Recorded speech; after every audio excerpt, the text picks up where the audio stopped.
Hello, good morning. আজকে তো ঘুম থেকে উঠতে অনেকটাই লেট হয়ে গেছে, জিমেও যাওয়া হয়নি। ঘড়িতে প্রায় 11টা বেজে গেছে আর দুজনে মিলে প্ল্যান করছি সানডেতে আজকে কি করা যায়।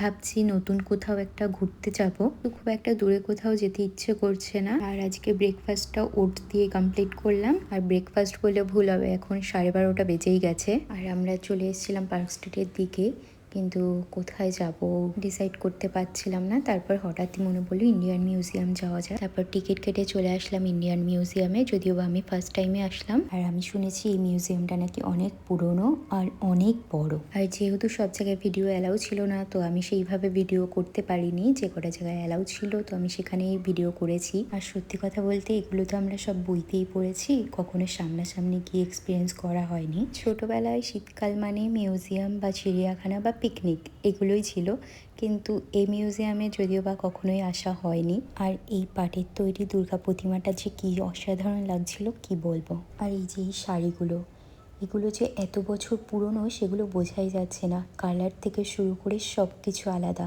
আর এখানে হিস্টোরিক্যাল জিনিসগুলো বেশ ঘুরে দেখতে ভালোই লাগছিল। আর আজকে আমার সানডেটা এইভাবেই কাটলো। চলো বাই।